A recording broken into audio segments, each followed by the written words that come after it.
Ilang araw ang mabilis na lumipas sa Eastern War Zone. Si Lu Sheng ay payapang nanatili sa kanyang vilya. Tahimik na pumapasok at lumalabas sa dreamscape para pataasin ang kanyang lakas. Sa labas, ang mga kasambahay ay masipag pa ring nagtatrabaho gaya ng dati. Ngunit ngayong araw, may malaking pagbabago sa mga tauhan.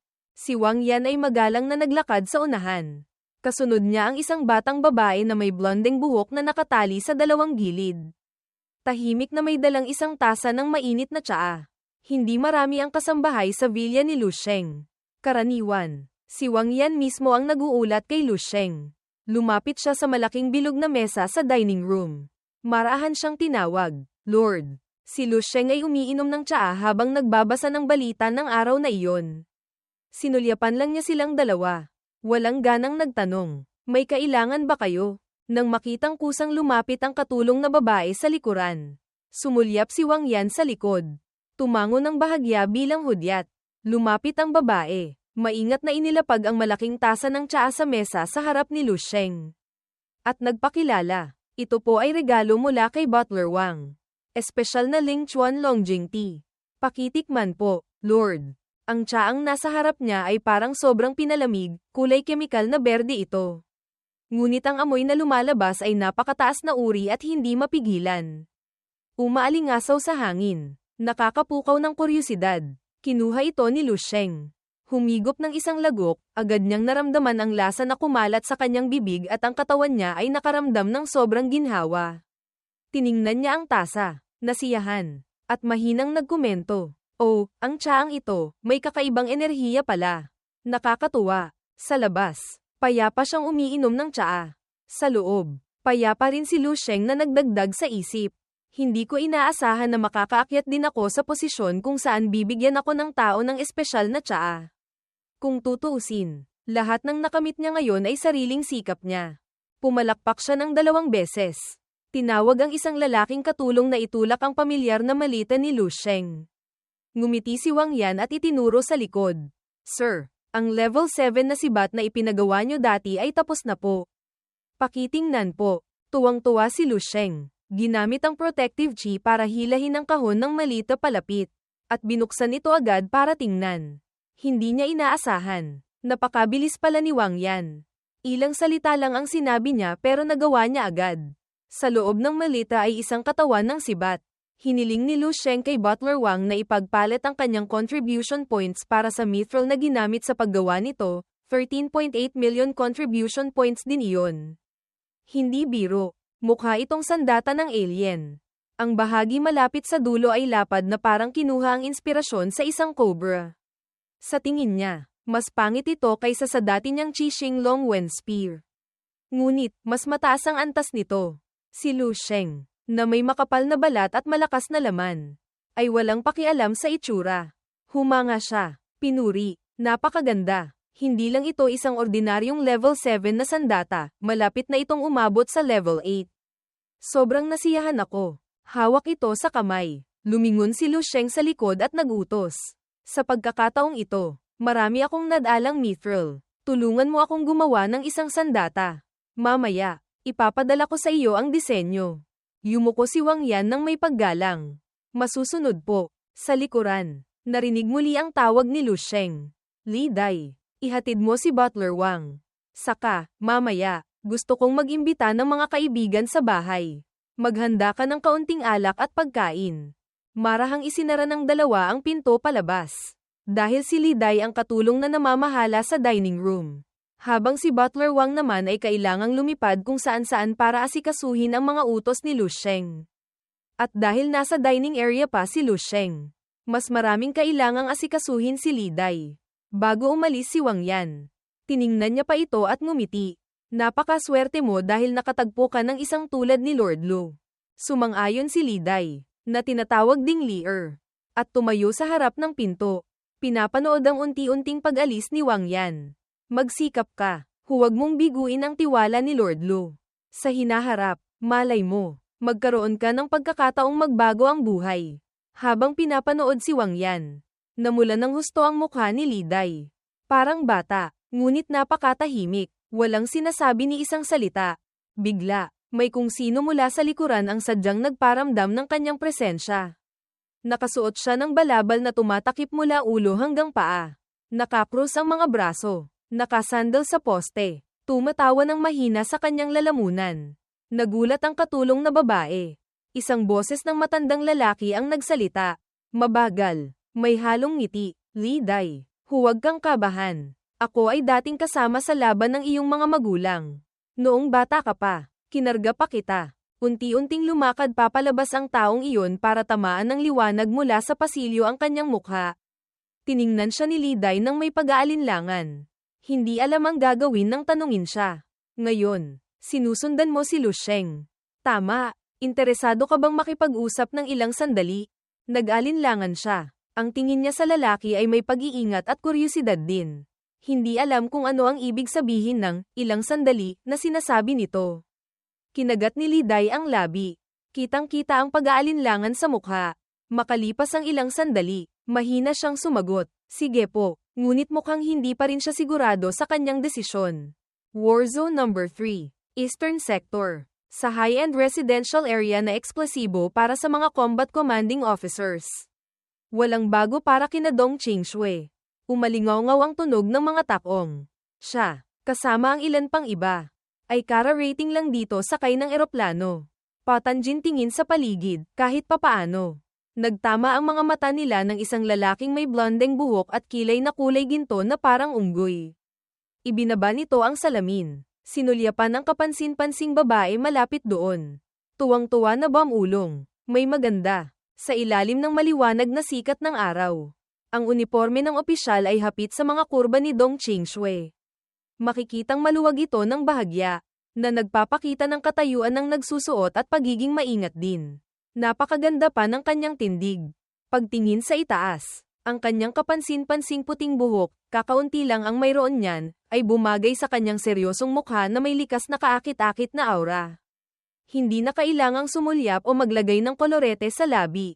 Madali ka nang maakit. Ang ganitong uri ng kayabangan mula pa pagkasilang ay hindi nakukuha sa pagsasanay.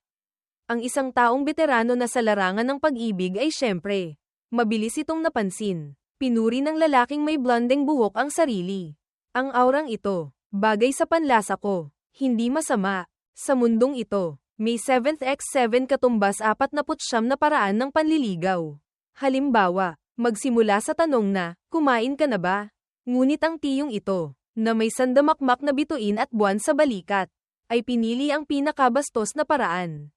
Itinukod niya ang kamay sa pader sa likuran ni Dong Qingshui. Hinaranggan siya, at hamaba ang bati. Hello, saang warzone ka galing? Anong division? At saka, bawat salita, lumalapit pa siya kay Qingshui. Sadyang ipinapakita sa kanya ang 7 bituin sa kanyang balikat. Ang ganitong paraan ng panliligaw ay marahil nakapagpatulo na ng maraming itlog ng mga babae kaya ginamit niya agad kay Dong Qingshui. Pinipilit siyang hindi makatanggi o hindi siya pansinin. At tama nga, mabilis siyang pumusture ng formal. Itinaas ang kamay para mag-report. Colonel Dong Qingshui, 1182nd Division. Warzone number 9, sa ilalim ni Lieutenant General Yao Faiyi. Bumabati po sa inyo, sir. Ngumisi ang lalaki. Yao Faiyi, hindi ko kilala. Pero kilala ko ang Grand General ng inyong Warzone number 9. Ngayong gabi, kumain ka kasama ko. Ha, tatawagan ko rin ang Grand General nyo para sumama. Ito na naman ang estilo ng paggamit ng posisyon para akitin ang tao. Walang interes si Dong Qingshui. Tumalikod siya agad pagkatapos ng military protocol. Paumanhin po, may hinihintay ako. At saka, may lakad na po ako ngayong gabi. Kanina, seryoso siyang nag-report. Ngayon, napakalamig niya. Siyempre, isa rin itong direktang pagtanggi.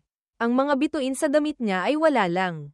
Ang Grand General na iyon, na-ignore ng direkta ng magandang babae nang walang pakundangan. Dumilim ang mukha niya. Mula sa itaas, tiningnan niya ito pababa. Inuutusan. Ikansela mo yan. Pumunta ka agad. Mas matigas pa kaysa yelo si Dong Qingshui. Sa pagkakataong ito, wala pa rin siyang pakialam. Naglakad lang siya paabante. Sumagot ng isang pangungusap para lang may masabi.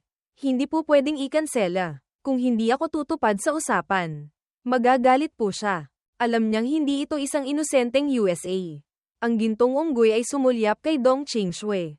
Sadyang gumawa ng tensyonadong atmosphere agad.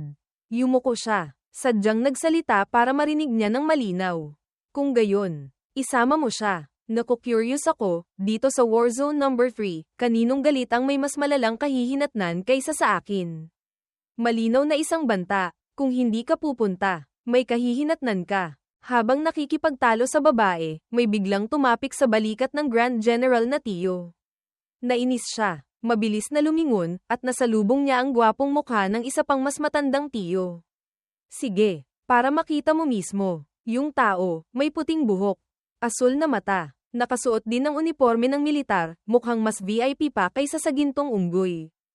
Habang natutulala pa ang kalaban, diretsahan niyang sinunggaban ang kwelyo ng gintong unggoy. Hinigpitan ito, ngumiti siya ng may kumpiyansa, na nagpatakot sa lalaki. Sino ka? Mahalaga pa ba kung sino ako sa puntong ito? Binuhat siya ng lalaki sa kwelyo na parang isang manok na pumuputak. Nagpupumiglas. Ang Grand General ng Eastern Warzone, ganito lang ba ang lakas? Nagpupumiglas ang lalaki. Sinusubukang tanggalin ang kamay sa kanyang leeg. Pero hindi niya magawa, lumitaw na lahat ang mga ugat sa leeg niya. Nang makitang wala namang kasayahan dito, diretsahan niyang itinapon ang gintong unggoy sa pader. Napakadali, parang nagtatapon lang ng magaang bagay. Tumama siya sa pader, nabasag ang malaking bahagi nito. Ang level 7 Grand General, hindi naiiba sa isang ipis na tinapakan. Habang ang isa naman ay umirap lang at umalis. Naiinis. Ganyan lang pala. Tapos mangangahas ka pang ligawan ng kapatid ko. HMPH. Basura. Ako, bilang kuya niya, hindi papayag. Habang nakasimangot at nakakunot ang mga puting kilay bilang babala, biglang narinig ang boses ng kanyang kapatid. Kuya. Agad siyang nagpakita ng nakakatuwang itsura. Lamambat din agad ang boses. Puno ng hindi may tatagong pambabala. Oh, hi, bunso. Ang tagal nating hindi nagkita. Hindi ko inaasahan. Lalo ka pang gumaganda. Si Dong Qingshui naman ay sanay na sa ganitong pag-arte ng kuya niya. Nakakrus ang mga braso. Maikli siyang sumagot. Dahil nandito ka na, mauuna na akong umuwi. Ngunit hindi siya pinigilan ng kuya niya. Komportableng ipinasok ang mga kamay sa bulsa. Naglakad sa kabilang direksyon. Tumatawa pa ng malakas. Ang lamig mo pa rin gaya ng dati. Haha, sige. Sabihin mo sa lahat ng experts ng Eastern Warzone, si Dong Shengyi. Dumating na. Isa sa dalawang kilalang tao na may mataas na posibilidad na humadlang sa love life na matagal nang ikinababahala ni Dong Qingshui, ito na nga. Tingnan mo pa lang kung paano niya tratuhin ang mga satellite na umiikot sa kapatid niya. Malalaman mo nang marami na siyang naputulan ng balahibo bago pa makapagtanong kay Dong Qingshui ng higit sa 3 beses. Nakatago sa makukulay na ilaw ng bar. Hindi may pagkakamali, ang bulaklaking damit ni Qin Xiaojun. Sa gitna ng ingay at gulo ng mga taong dumadaan. Nakaupo siya sa counter kasama ang isang binatang nakaordinaryong damit, pero mukhang kapansin-pansin pa rin. Inalag ni Lu Sheng ang yelo sa kanyang baso at tinanong ulit ang kwento niya kanina. Dong Qingshui, pumunta sa Warzone number 3 para sunduin ang tao. Itinaas niya ang baso ng alak at ininom ito ng isang lagok. Tumawa si Xiaojun. Oo, tama. Kaya nga sinasabi ko. Talagang hindi biro. Hindi maikakailang isang expert sa love field. Simpleng pakikipag-usap lang sa lalaki, pero ang dating ni Qin Xiaojun ay mas malakas kaysa kay Lu Sheng. Si Lu Sheng, kahit anong tingin, mukhang tanga kumpara sa tiyong ito. Komportableng tinawag niya ang waiter. Itinuro si Lu Sheng, at sinabing magdala pa ng pagkain. Siya na raw ang magbabayad. Sa ganitong kakomportable, sa buong Eastern Warzone. Baka si Xiaojun lang. Binaliwala ito ni Lu Sheng. Humigop lang siya ng alak habang nagtatakang nagtatanong. Dong Qing, hindi. Si instructor, may kaibigan bang dumating sa Warzone? At kailangan pa siyang personal na samando. Gusto pang magtanong ng marami ni Lu Sheng. Ngunit hindi niya alam kung saan magsisimula. Kaya sinundan na lang niya ang mga kwinento ni Xiaojun. Tumawa si Xiaojun. Ako nga, pagdating ko, baka hindi man lang ako pansinin ni Qingshui.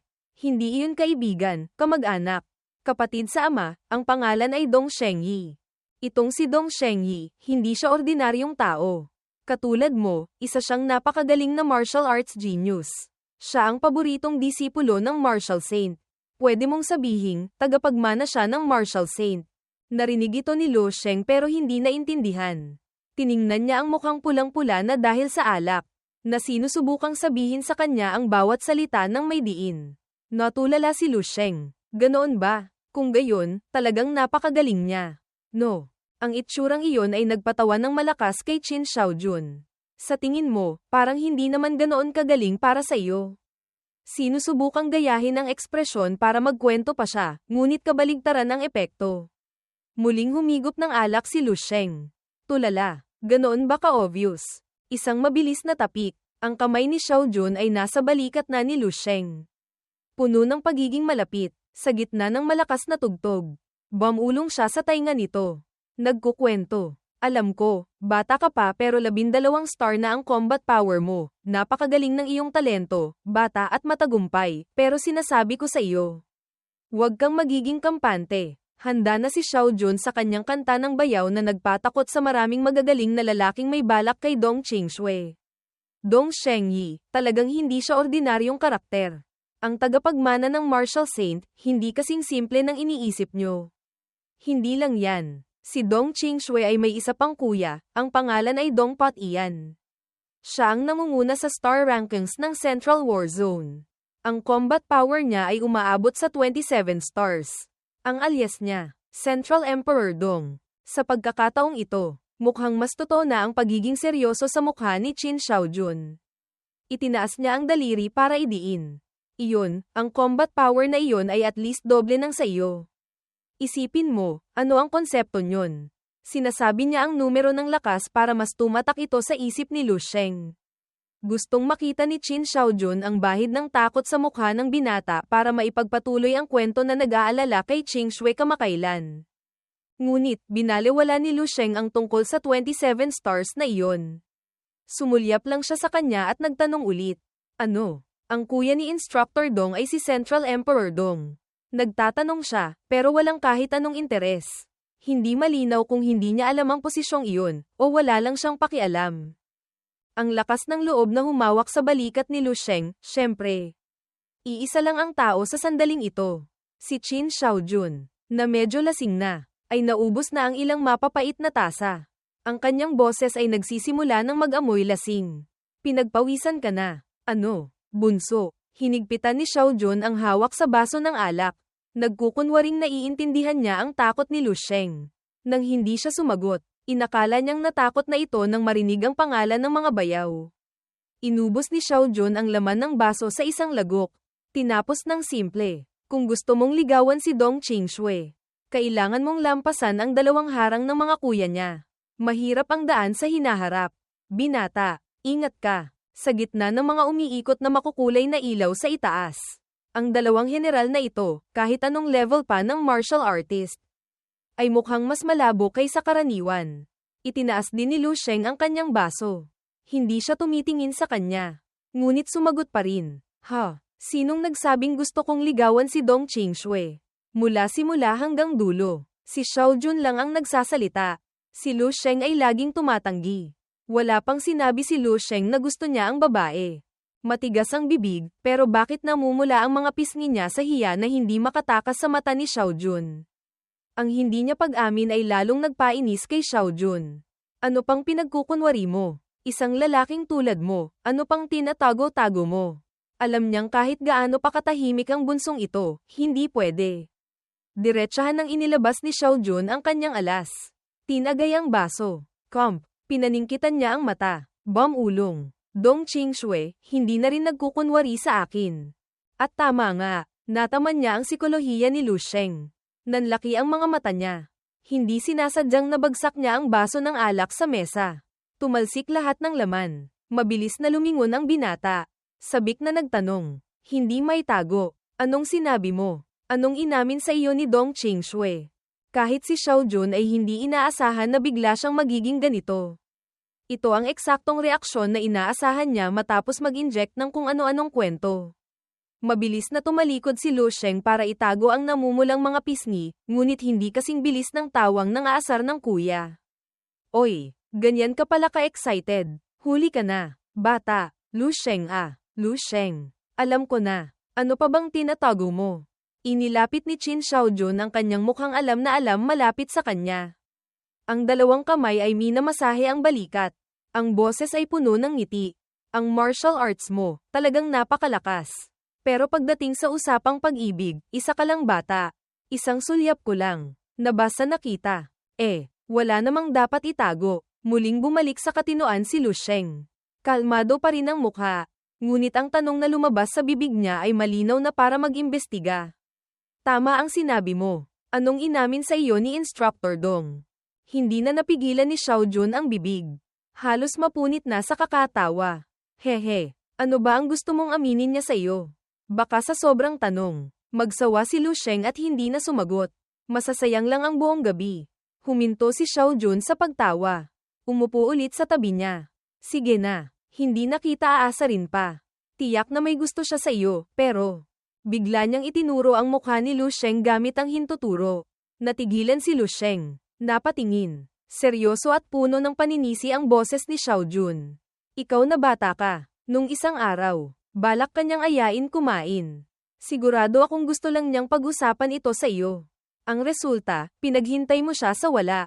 Ang galing mo. Namula na naman ang mga pisngi niya. Tulala siyang napasabi ng, sa isip. Yun pala yun. Pero ano bang alam ng general na ito?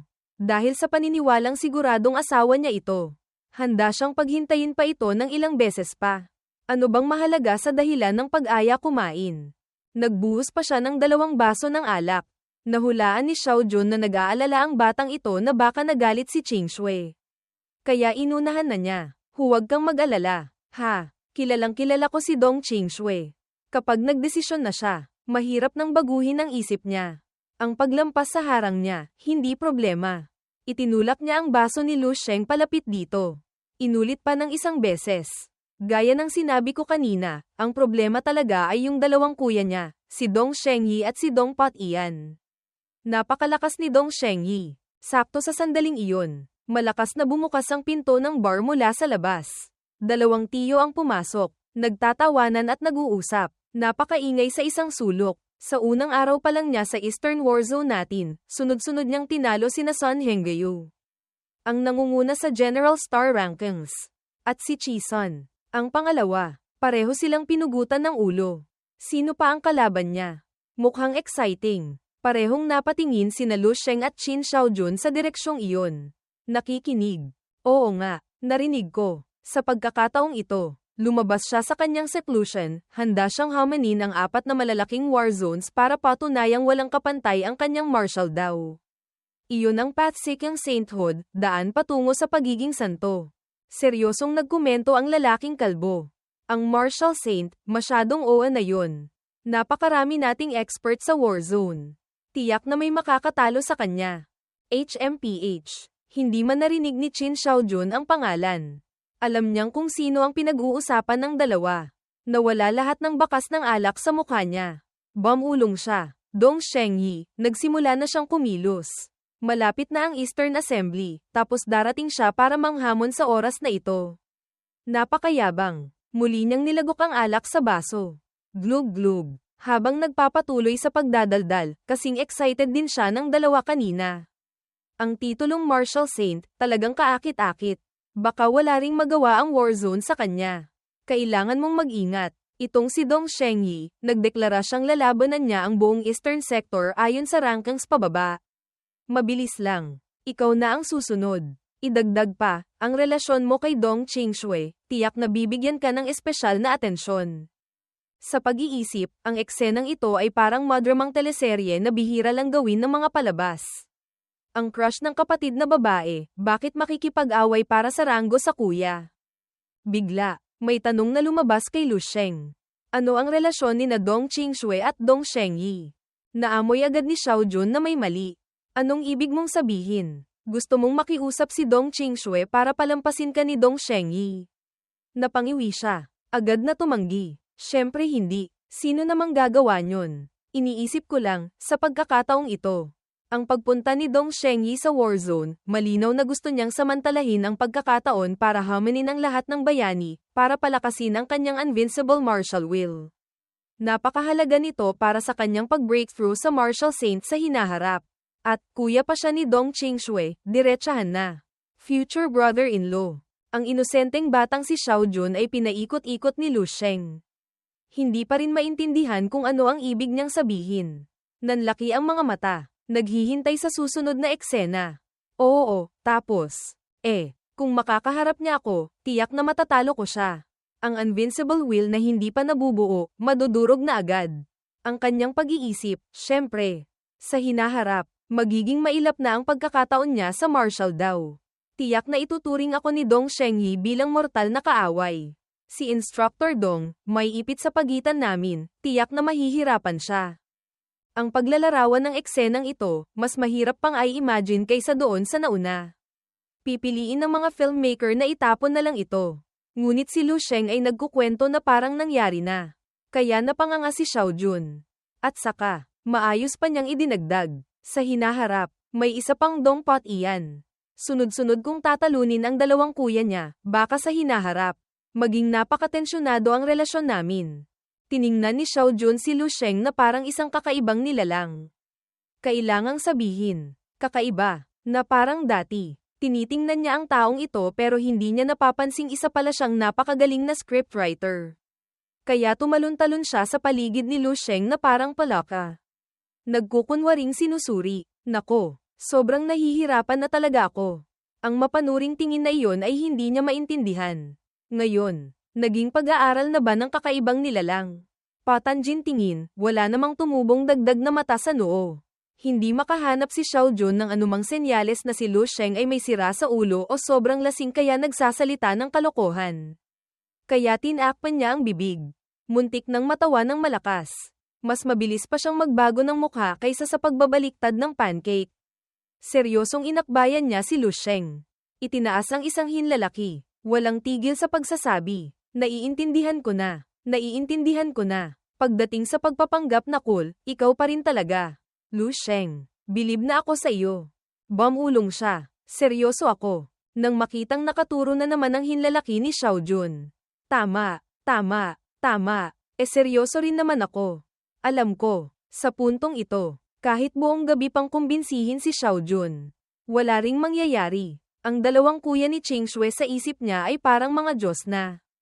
Ang mga salita ni Lu Sheng ay para na lang sa sarili niyang pag-e-encourage.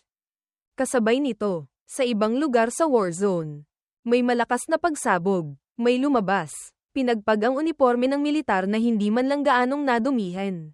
Malinaw ang boses na may pangmamaliit. HMPH. Hindi man lang kinaya ang isang atake.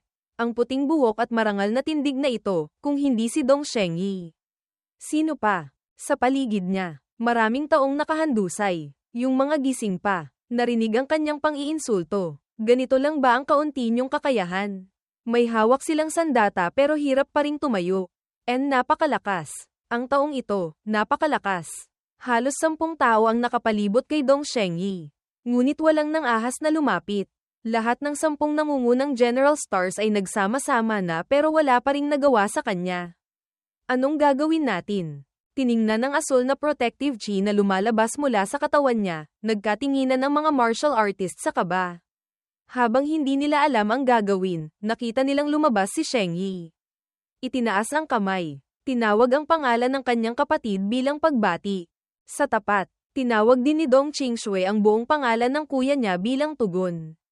Ang grupo ng mga martial artists ay opisyal nang na-ignore dahil wala silang laban kumpara sa kapatid.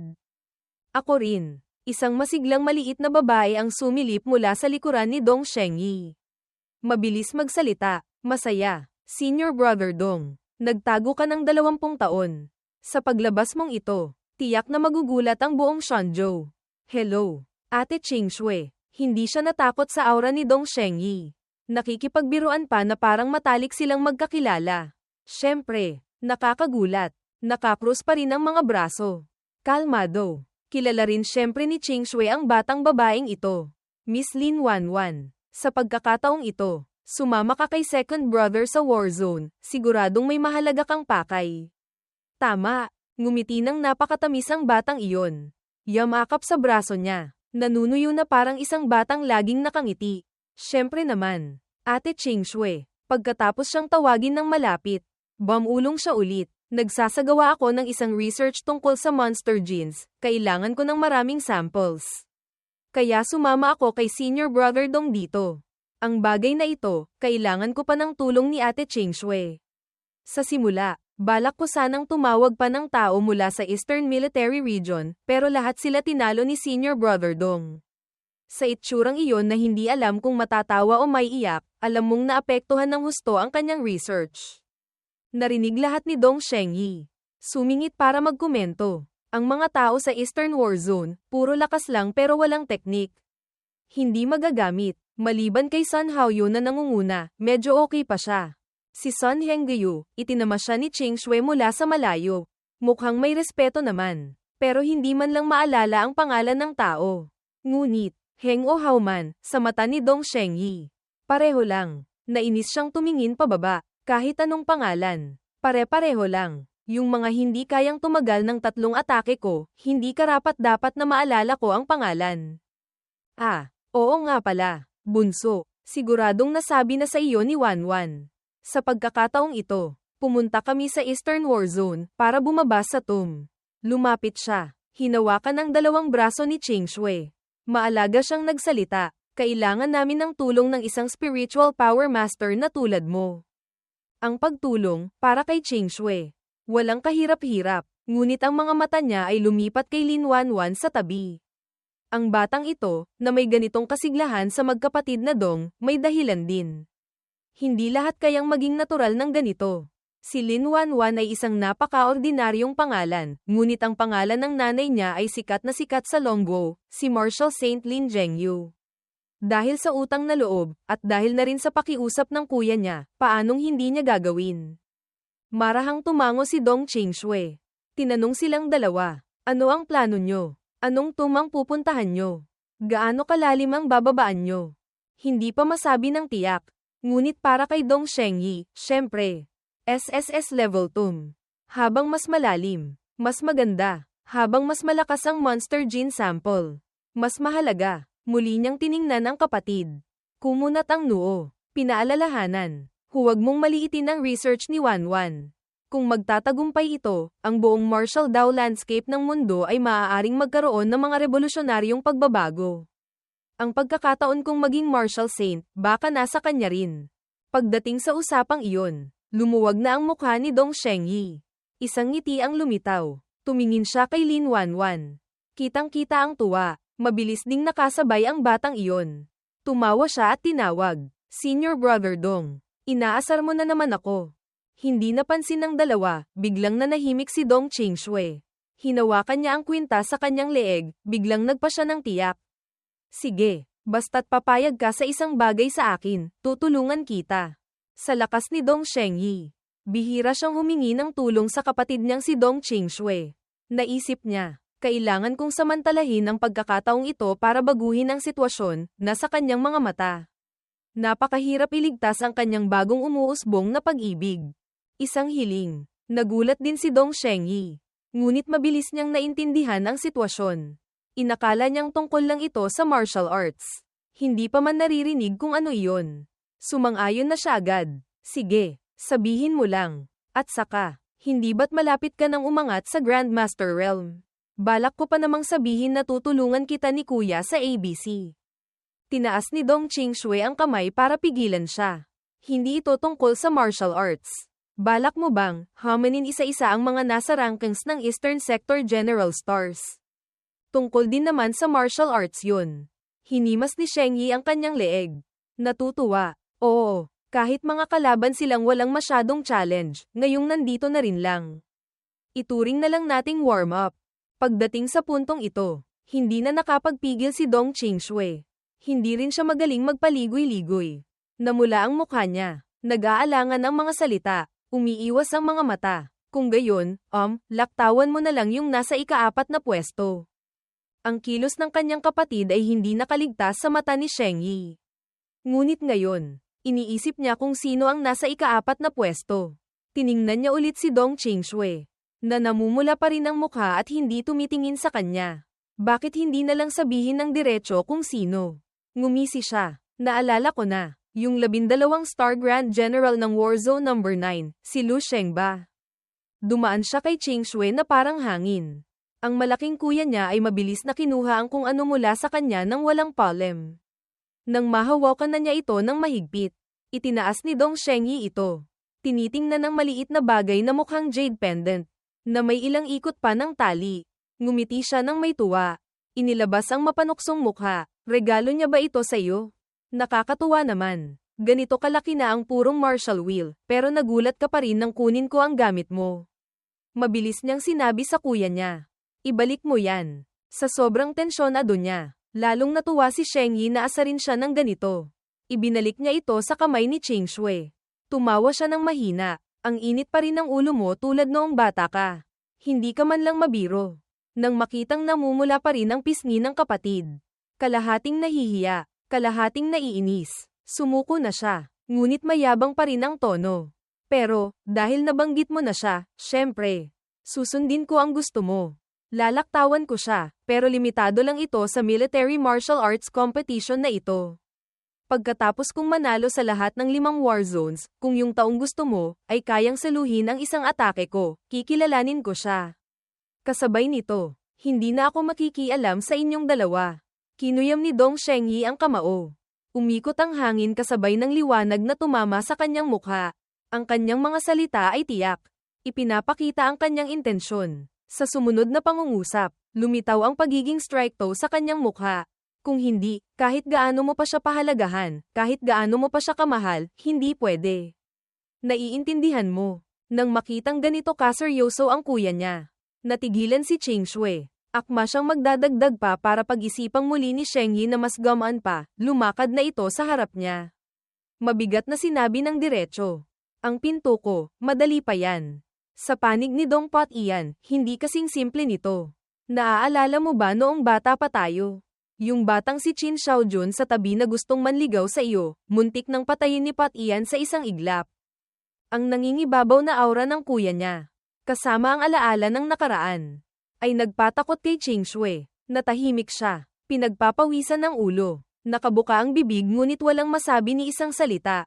Kailangang aminin, napaka-optimistic ni Qin Xiaojun. Noon, muntik na siyang mamatay pero ngayon, kapag naaalala, parang wala lang. Ngunit dahil kilala na niya ang ugali ng dalawang kuya at lumaki sa tabi niya mula bata, paano makakatiis ang ibang tao sa ganitong kahihiyan? Paano pa kaya si Lu Sheng na isang binatang nagsisimula pa lang? Ang pag-aalala ng kapatid ay hindi nagpabago ng isip ni Shengyi. Hinawakan niya ang balikat nito at pinagbilinan. Pag-isipan mong mabuti. Tutal, hindi lahat ng kuya ay kasing unawain at kasing banayad ko. Iyon na ba ang banayad? Kung may ganito kang kuya, uuwi kang umiiyak ng 7 araw at 7 gabi. Baka si Ching Shui, na ilang dekada na ang edad, ay wala pa rin kahit isang karelasyon. Habang tensyonado ang atmosphere, hinawakan ng maliit na si Lin Wanwan ang kamay ni Ching Shui gamit ang 2 kamay. Malapit siyang hinayla palapit sa kanya. Nakangiti ng napakatamis. Ate Ching Shui, huwag kang mag-alala. Sa oras na iyon, sasabihan ko si senior brother na sikretong tulungan siya ng kaunti. Titiyakin kong hindi siya masasaktan. Ang optimistic ng ngiti ay nakapagpagaan ng loob. Ngunit itong si Shengyi, walang pakialam. Nagbitaw ng isang salita na nakasira ng mood. Lin Wanwan, kung isang araw magkaka-boyfriend ka, baka mas mahirapan pa ang boyfriend mo. Ang nanay mo ay isang martial saint. Tapos mayroon ka pang sandamakmak na senior brothers na mga bazo, overlords, ng martial daw. Hay, bawat puno, may sariling bulaklak, bawat bahay, may sariling eksena. Si Lin Wanwan, na may ganitong kumpiyansa, ay may dahilan. Ikan-away-kaway ng bata ang daliri na parang sinasabing, huwag kang mag-alala, nakikinig sa akin si mama. Nakikinig din kay mama si senior brother. Walang dapat ikabahala, wala na silang pakialam sa usaping pampamilya. Iniunat ni Dong Shengyi ang mga kamay. Naglalakad patungo sa combat area. 3 araw mula ngayon, tatalunin ko lahat ng experts sa Eastern Sector General Star Rankings. Pagkatapos ng 3 araw, papasok tayo sa tomb. Maghanda kayong mabuti. Si Dong Ching Shui, na naglalakad sa tabi, ay walang imik nang ngumisi ang kuya niya at bumulong ng pangalan. Lu Sheng, kaka. Naaalala kita. Para kay Wanwan. Lahat ng bagay ay komportable lang. Sumunod siya ng masaya. Pagkatapos uminom kasama si Qin Xiaojun. Dumiretso agad si Lu Sheng sa Dreamscape. Binaliwala niya ang mga living dead, SNG zombies, walking dead, na pagala-gala sa labas. Pumasok agad sa fortune-telling area, Kovisi Zembowi area for divination, viewing information. Dati, hindi niya napapansin, ang mga tao sa paligid ni Dong Qingshui pala ay napakataas ng tingin. Pagkatapos ng nangyari kagabi, nang paalalahanan siya ni Qin Xiaojun, doon lang niya napagtanto na hindi pala madaling makuha ang babae. Ang buong profile ni Dong Qingshui ay ipinakita ng Fireseed system. Kasama ang kanyang martial Dao parameters. Isang 5 star, isang 6 na star. Si Dong Shengyi, okay lang, pero si Dong Pat Ian, isa palang level 9 martial saint. Ngunit iyon ay mahigit 100 taon pa mula ngayon. Ang Mastok sa level 8 Grandmaster Realm sa loob ng 100 taon ay hindi naman bihira. Ngunit kahit ganoon, maituturing pa ring napakagaling ng talento. Bumantong hininga si Lu Sheng. Martial saint lang pala, sa 10,000 taon ng kasaysayan ng martial arts. Napakarami ng martial saints ang lumitaw. Ang 3 kasalukuyang martial saints ng Longguo ay wala man lang sa listahan ng martial Dao sa taong 3,000, paano pa kaya ang isang maliit na Dongpat iyan? Nang maisip iyon, gumana ang pakiramdam ni Lu Sheng. Ngayon, ang 3 salitang Dong Qingshui sa puso niya ay kasing bigat na ng martial Dao path na gusto niyang tahakin. Ang imahe ng Diyosa na lumilipad sa gitna ng ulan ng mga bulaklak ay lumitaw sa harap ng kanyang mga mata. Sa isip ni Lu Sheng, para siyang isang sanga ng bulaklak na hindi pa niya maabot. Kasinungalingang sabihing hindi niya ito gusto. Pagkabata, pagtibok ng puso. May nagsabi na dati, sa mundo, mahigit 70% ng mga lalaki sa kanilang kabataan ay nagkaroon ng lihim na pagtingin sa isa sa kanilang mga guro. Lalaki man o babae, dahil sa epekto ng hormones at psikolohiya ng paghanga, tahimik na nagtanim ng isang binhi sa batang puso. Iniabot niya ang kamay. Gustong hawakan ng kamay ng imahe ni Dong Qingshui. Muli siyang bumantong hininga. Siyempre, karamihan sa mga binhing iyon ay namatay bago pa sumibol. Ang maputing kamay na iyon ay kasabay ding nanlabo at naglaho. Ang maselang damdaming ito, sa paglipas ng panahon, basta't abutin mo ito, maglalaho itong parang usok. Siguro, ang pakiramdam ko para kay Dong Qingshui ay nagsimula rin sa sandaling makita ko ang isang mag-asawa. Ito ba ang tadhana? Ngayong gabi, napakamakata naman ni Kuya Sheng. Nahawa ba kay Qin Xiaojun? Gumawa siya ng conclusion. Dahil ganito na ang sitwasyon, ang susunod, kailangan kong magsanay ng kaunti. Pagkatapos, gigising, hahanap ng kaunting pera para sa gatas, sa buttermilk powder. Slang for money. Kung darating si Dong Shengyi, pinakamasama na. Pagbibigyan ko siya ng kaunti. Gagamit ako ng ilang dagdag na atake para talunin siya. Sapat na. Hay, siguro, ang pag-arte ko, tiyak na hindi mahahalata. Diba? Ang future brother-in-law, araw-araw naman kaming magkikita. Kailangan ko pa ring bigyan siya ng kaunting mukha. 3 araw makalipas. Pagkatapos magsanay at ayusin ang mga bagay-bagay. Komportableng nakaupo si Lu Sheng sa dining room. Nag-scroll sa phone. Nalinawan na niya ang kanyang puso. Nag-scroll si Lu Sheng sa kanyang mga kaibigan, nakita ang mga pangalang tulad ni Nazing Dandan, Yang Yuan, at iba pa, lahat ay in-unfriend niya. Napakasimple ng iniisip niya, lahat ng wala sa aking mag-asawa, listahan ng potensyal na mapapangasawa, sa hinaharap. Hindi ko na sila guguluhin pa. Yung mga kwento ng Grandmaster na may 10 asawa, gawa-gawa lang yun. Dapat maging matino ang lahat at mag-isip. Si Lu Sheng namin ay walang balak bumuo ng harem. Pagkatapos, nag-scroll siya sa pangalang Hilingso, iba na. Ang pangalawang asawa ay narito. Matagal na siyang hindi nakakadalaw. Ngayon, nagpa siya si kuya na siya ang unang mag-message. Nandyan ka ba? Sumagot agad siya. Mabilis. Hinahanap nga kita para mag-report. Kamakailan. Ang Ling Sheng Pharmacy. Maikli ang unang pangungusap. Ang pangalawa ay maikli rin, ngunit 12 mensahe ang sabay-sabay na lumabas. Napangiwi si Lu Sheng. Tuloy-tuloy na ibinuhos ni Lingso ang lahat ng uri ng kwento sa paggawaan ng gamot. Pagdating sa usapang trabaho, kaya niyang magsalita buong araw nang hindi nauubusan. Sunod-sunod ang mga mensahe. Gustong malunod ng binata. Ang ganitong tao, pwede ba talagang pakasalan? Tiningnan niya ang isang file ng thesis report. Bumantong hininga si Lu Sheng. Hindi kaya, pag nanganak kami, kailangan ko munang i-report ang trabaho ko sa kanya. Hay, hindi ko na kaya makipag-usap. Alalahanin ko na lang siya ng kaunti. Nag-type siya ng isang mahabang mensahe. Walang kinalaman sa trabaho. Lumalamig na ang panahon kamakailan. Mag-ingat ka sa pag-init. Huwag kang masyadong magpagod. Mas mahalaga ang kalusugan. Sinamahan pa ng isang speechless na emoji. Na nagpatalon kay Hilingso sa kabilang linya pagkabasa. Ano to? Si Luhat Mao, Blood Soccer Lu, nagsalita ng mabuti. Karaniwan. Kung hindi siya malamig, tahimik siya. Sinong sumapi sa kanya ngayon? Habang nanonood ng balita ng araw, nag-vibrate ang telepono sa mesa.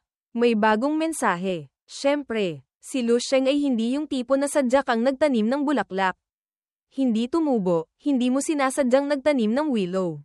Tumubo naman. Balak lang niyang magpakita ng kaunting pag-aalala, hindi niya inaasahan. Nakita niya ang isang mahabang mensahe, sino ka? Bakit mo ninakaw ang telepono ni Lu Sheng? Kung napulot mo ang telepono ng iba, ibalik mo. Naintindihan mo. Sa ibaba, may larawan pa ng isang seryosong panda na nagpapaalala, binabalaan kita gamit ang masasamang salita. Hay, huwag na lang kumustahin. Hindi makasabay si Lu Sheng. Bigla niyang naalala, 3 araw na, bakit hindi pa dumarating si Dong Shengyi? Dahil lang sa balitang nabasa niya kanina, tinalo na niya lahat ng experts ng Eastern War Zone. Maliban kay Sun Hengbeo, ang pinuno ng 7 luminaries. Lahat ng iba pa ay tinalo sa isang atake lang. Ang headline ng dyaryo, Dong Shengyi tinalo ang nangunguna sa rankings ng Warzone No. 9. Hindi mapigilan. Bumulong si Lu Sheng. Malinaw na nakipaglaban na siya sa lahat, pero hindi niya ako hinanap, ang nasa ika-4 na ranggo. Nakakatuwa naman yun. Sadyang nilaktawan niya ako. Pinagbibigyan niya ba ako? Tiyak na dahil kay Dong Qingshui. Hindi niya inaasahan, nakaramdam siya ng kaunting pakiramdam ng pagiging kept-man, umaasa sa iba. Pagdating sa usaping ito, mukhang mas malinaw na ang isip ng binata kaysa dati. Mabilis niyang napagtanto. Pinagbigyan mo ang kapatid mo, kung gayon. Pagbibigyan ko rin ang asawa ko. Hindi mo ako ginalaw, hindi rin kita papatulan. Ibinaba niya ang baso ng tubig sa mesa. Bumangon si Lu Sheng. Oras na para pumasok muli sa TOM. Tutal. Ang martial arts competition ng Eastern War Zone ay ilang araw pa naman. Hindi lang ang paggawa ng sandata ang nangangailangan ng pera, sa hinaharap. Pagpapakasal, pag-aalaga ng asawa at anak, lahat kailangan ng pera. Bumalik sa pagiging malamig na si Saint Sheng. Ipinasok niya ang mga kamay sa bulsa. Lumakad palabas. Nag-utos kay Liday. Tulungan mo akong ayusin ang mga gamit ko. Aalis ako para sa isang misyon. Mabilis na sumagot ang katulong. Opo. Dumiretso si Lu Sheng sa TOM na pinuntahan niya nung isang araw. Ngunit, ito kaya yung SS level TOM na target ni Dong Shengyi. Lumapag sa likuran si Lin Wanwan. Anak ng Martial Saint, ngunit pinalaki na parang isang prinsesa. Pagkatayo pa lang, dumaing na siya. Medyo malamig dito sa loob ng TOM. Kabaligtaran ni Dong Qingshui. Natawa si Shengyi. Kung magpo-focus ka lang sana ng kaunti sa martial daw, hindi ka naman siguro makakaramdam ng lamig. Napakaganda ng iyong jeans pero sinasayang mo lang. Walang pakialam si Lin Wanwan na pinapuna siya o inaasar. Komportable pa siyang tumawa. Nagbuhos siya ng kaunting lakas sa pendant na Buddha na kasusuot lang niya, mula doon. Lumabas ang isang mainit na aura na pumalibot sa kanyang buong katawan. Ayon, hindi na malamig. Tumawa ng malakas si Lin Wanwan sa likuran. Napakaganda gamitin ito. Ano pang kailangan ng martial will at kung ano-ano pa. Mayroon ding katulad nito si Dong Qingshui sa kanyang kamay. Ngunit hindi niya ito ginagamit. Tinitingnan lang niya ito. Si Shengyi, na naglalakad sa unahan, ay lumingon ng bahagya, ngumiti, at nagpaalala. Halos katulad din yan ng ibinigay sa iyo ng batang iyon, pero ang halaga, magkaiba sila ng langit at lupa. Ang Martial Saint Will na nakapaloob dito, hindi may kukumpara. Nanahimik siya, hindi tumutol, ngunit sa puso niya, itinaman niya ito. Sa tingin ko, mas maganda pa rin ito. Siyempre naman, ang pagmamahal na ibinuhos dito, siyempre mas mainit kaysa sa martial daw. Ngunit si Qingshui ay hindi yung tipo na ipinapakita lahat. Nandito na sila, iisa lang ang layunin. Si Dong Shengyi, masigla, hindi na nagsalita pa ng marami. Magsimula na tayo. Ang pangunahing misyon ng lahat ay i-explore ang abyss. Hindi nyo kailangang kumilos. Ako na ang bahala sa lahat ng exotic beasts. Nagtaas ng kamay si Lin Wanwan. Todo ang suporta. Saan mang may kasiyahan. Nandoon siya. Ang S-level tomb sa umaga ay puno ng masangsang na amoy ng kamatayan. Ilang kalansay ng halimaw na may bahid pa ng dugo ang nakakalat kung saan-saan. Lumilikha ng eksenang nakakatakot sa mga mahihina ang loob. Tumingin sa paligid si Lu Sheng. Sinusuri. Dati. Sabi gabi. Ngayon. Araw. Pakiramdam niya ay medyo mas maganda ng kaunti. Nabawasan kahit papaano ang madilim at nakakainis na pakiramdam. Gayunpaman, mula sa itaas ng bunganga ng kuweba, maririnig pa rin ang mga tunog na dog-dog na parang may tumutugtog ng tambol mula sa ibaba. Umaalingaw-ngaw pa itaas, yung mga hindi sapat ang tibay ng loob. Kinikilabutan pa rin gaya ng dati. Ang takot ay nagmumula sa kahinaan. Kapag sapat na ang lakas, lahat ng demonyo at multo sa harap mo ay nagiging ilusyon na lang. Nagmamasid si Lu Sheng. Bigla, may sumagi sa isip niya, isang suntok, kayang sirain ang lahat. Para itong paalala, na nagpaintindi sa kanya. Hindi ko alam kung ang malalim na kamalayan sa tomb na ito ay naroon pa rin kaya. Mabilis siyang tumalon pababa agad. Kailangan niyang makarating mismo doon para malaman kung ang Asiya, sa loob noon ay umiiral lang sa A-level tomb na iyon, o laganap sa lahat ng tomb. Habang tinititigan ang maliit na butas pababa, sinabi ni Lu Sheng sa sarili. Hindi ito takot. Sa nakaraang pag-iimbestiga, nalaman niyang ang kalaban ay papel na tigre lang. Kahit mas malakas pa siya sa akin ng isang bangin ang pagitan. Wala siyang magagawa. Sa pag-iisip, ang halimaw na lamok na iyon ay mukhangang nakakatakot, pero yung pagpapanggap niyang diwata ay napakatagal, na nagpapatunay na wala siyang sapat na lakas para pumatay agad mula sa simula. Tama, naisip ni Lu Sheng. Kung hindi, bakit pa kailangang gumamit ng pandaraya para akitin ako papasok? Nang tumama ang paa niya sa bato sa ibaba, dumiretso na siya sa 30th floor kung saan niya dinala ang Red Jade Squad dati. Mas matindi ang amoy ng kamatayan dito sa ibaba, ngunit mas komportable si Lu Sheng kaysa dati. Nakagawa na ng conclusion ng binata, kung makaharap ko talaga siya, umatras na lang. Tutal, pumunta ako rito para magmina ng mithril. Hindi para sirain ang ilusyon. Bigla siyang napangiti. Ano kaya ang ginagawa ni Dong Qingshui ngayon? Sabihing, nakatayo lang at naglalaro ng chess. Tama kaya yon? Sa S-level tomb, nakatayo lang si Dong Qingshui na nakakrus ang mga braso. Pinapanood si Dong Shengyi na pumatay ng isang malaking halimaw. Habang si Lin Wanwan naman sa likuran ay tumatalon at sumisigaw ng suporta. Tuwang-tuwa, sige na, ibaba na ang espada. Tumingin si Shengyi sa paligid. Nakitang maluwag na at wala ng panganib. Sumulyap siya sa kapatid. Nagbigay ng hudyat. Kumunat ang kilay ni Qingshui. Isang lilang liwanag ang lumabas sa kanyang mga mata. Ang kanyang spiritual power ay inilunsad. Gumapang sa bawat palapag ng tomb. Sinusuri ng mabuti ang bawat haligi ng bato. Bawat patag na ibabaw. Pati na ang mga lugar na hindi abot ng liwanag. Hindi gumagamit ng ordinaryong mata. Mabilis siyang nakagawa ng conclusion, wala nang ibang exotic beast sa paligid. Lumibot ang kanyang perception. Nagbigay hudyat sa dalawa na maaari ng mangolekta. Hinihintay lang pala iyon ni Lin Wanwan. Pumasok siya sa seryosong mode. Kinuha ang mask. Isinuot sa mukha. Hinayla ang puting guantes. Lumapit sa isang sample ng halimaw malapit sa kanya. Ang mahaba at matulis na karayom ay tumusok sa balat nito, umalingasaw agad ang amoy ng dugo sa paligid. Kumuha siya ng malaking sample nito. Pagkatapos ay inilipat sa isang test tube.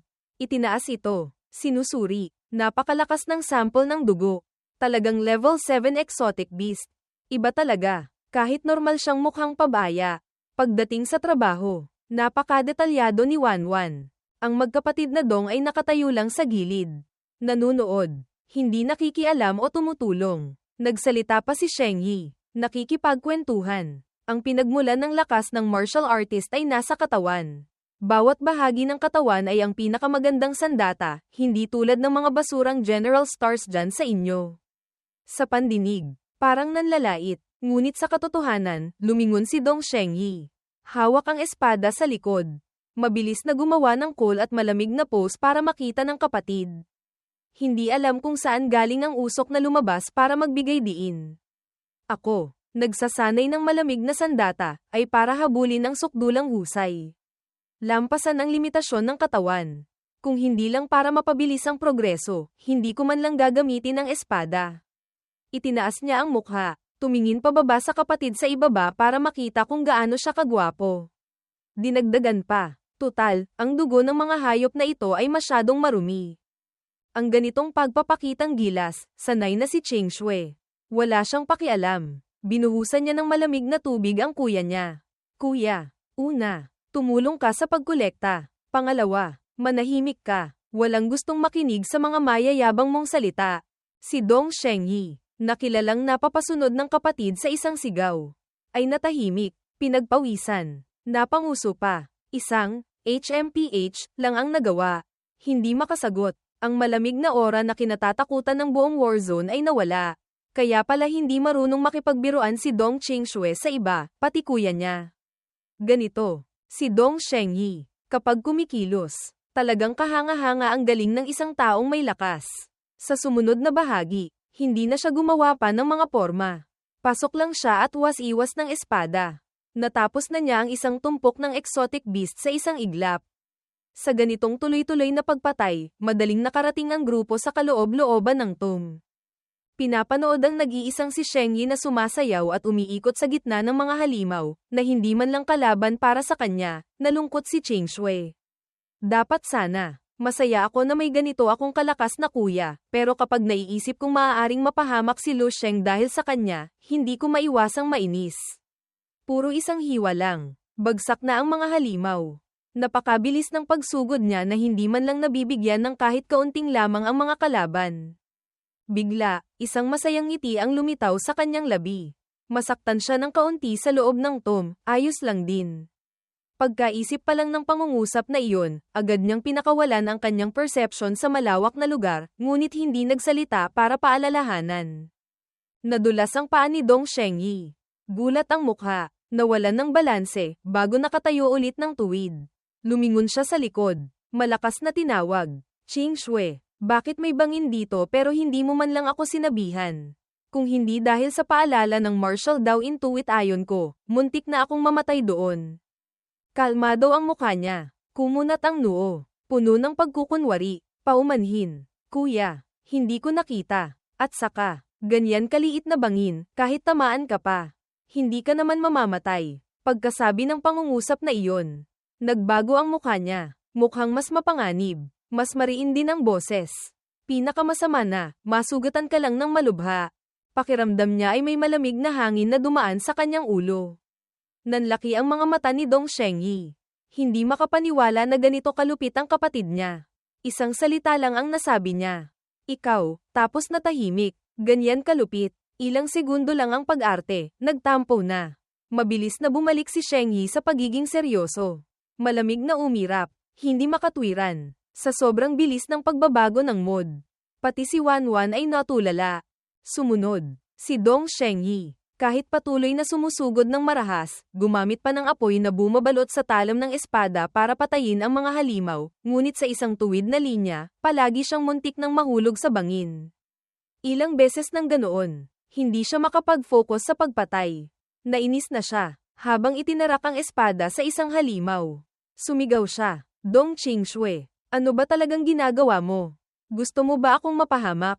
Sa pagkakataong ito, talagang naiinis na siya. Napakaseryoso ng tanong. Ngunit si Qingshui, nagkunwaring walang alam. Nakakrus ang mga braso. Nakatayo doon. Komportableng sumagot, hindi ko nakita. Ang kalmadong itsurang iyon ang nagpagalit kay Shengyi. Kanina, sabi niya hindi makatwiran, ngayon. Itinuro niya ang loob noon. Naiinis na inaakusahan. Sinungaling. Malinaw na sinadya mong dalhin ako dito. Ikaw ang nagpumilit na dito tayo dumaan. Ang malamig niyang mukha, hanggang doon lang ang kaya niyang galit. Natatakot bang mabuking si Dong Qingshui? Nakakrus ang mga braso. Nakatayo doon. Walang hiyang nagtanong pabalik. Oh, ganoon ba? Hindi ko talaga nakita. Paumanhin. Sa susunod, mag-iingat na ako. Nakakatakot. Sobrang nakakatakot. Sa pagkakataong ito, naintindihan na ni Dong Shengyi kung ano ang resulta kapag ginalit ang maliit niyang kapatid. Ang babaeng ito, hindi pa nga nag-aasawa. Hindi na siya lumaban pa. Naiinis siyang lumapit kay Ching Shui. Itinuro ito. Nagreklamo ng mahaba. Ang siko mo, lumabas na. Pati sariling kuya. Kaya mong itulak sa kamatayan. Sa hinaharap, ano pang kahihiyan ang gagawin mo? Binaliwala siya ni Ching Shui. Nakakrus ang mga braso. Tumalikod. Nagbingi-bingihan. Lalong nagpagalit ito sa kuya niya. Halos mapilipit na ang mukha niya sa inis. Nakita ni Lin Wanwan na masyado ng tensyonado. Lumapit siya para mamagitan. Dito, iisa lang ang spiritual power master. Ayaw gawin ni Ching Shui, talo na rin si Sir Wang, isang halimbawa. Senior brother, alagaan mo na lang ang sarili mo. Hindi mapakiusapan ng kapatid, narinig pang sumingit si Wanwan. Hamaba ang bibig ni Shengyi. Hinayla siya palapit, sa hinaharap. Kapag nagka-boyfriend ka, huwag na huwag mong gagayahin ang batang ito. Ang babaeng ito, napakaitim na ng budi ngayon. Si Wanwan, nakatayo lang. Tinamaan din. Ang mga salita ay dumiretso sa tainga ni Ching Shui. Na naubusan na ng sasabihin. Minura mo na nga siya ng diretso, tama lang na itulak ka sa bangin. Mabilis na lumipas ang oras, nakarating na sila sa 34th floor. Nakaharap sa mga magma monsters. Si Dong Shengyi pa rin ang mag-isang sumusugod. Walang kinatatakutan kahit ano. Dahil sa sobrang yabang niya, hindi niya napansin ng mabuti. Nadulas ang paa niya. Pagkagulat pa lang ng mukha niya. Lumabas na agad ang mura. Na naman, ang uniforme niya ay nagasgasan ng kaunti ng hiwa mula sa bangin. Mabilis ang mga kamay at paa. Mabilis na pina-atras ni Shengyi. Sa pagkakataong ito, muntik na talaga siyang tamaan. Mababa ang boses niyang tiningnan ang kapatid sa tabi. Dong Ching Shui, ang biro, dapat may limitasyon. Kung masusugatan mo ako, tayong tatlo, hindi makakalabas dito. Puro level 8 exotic beasts dito. Hindi mo ba nakikita? Kumunat ang noo niya. Lamingga-lingga sa paligid. Sinusuri, ngunit sa mata ni Shengyi. Umiiwas lang siya matapos saktan ng kuya niya. Galit na galit siya. Akmang magmumura na naman, nang makitang mukhang naguguluhan si Ching Shui. Sa pagkakataong ito, hindi ko talaga nakita. Hindi siya tumitingin sa tao, nakatingin siya sa isang piraso ng bangin na kasing liit ng salamin. Lumulutang sa ere. Isang maliit na pagkakamali lang. Mahihiwa ka na nito. Ang bangin na ito, bigla lang lumitaw. Dati, wala ito sa espasyong ito. Medyo, nakakabagabag ito. Lumingon siya sa dalawa. Puno ng pagtataka. Ganoon kahaba ang sinabi niya, pero si Lin Wanwan ay nakatakip ang bibig, si Dong Shengyi ay napipilipit na parang constipated. Walang masabi, walang ganang nagtanong siya, bakit ganyan kayo makatingin sa akin? Kitang-kita ang takot kay Wanwan. Ate Ching Shui, sinabi mo, sa pagkakataong ito, ay hindi mo talaga nakita.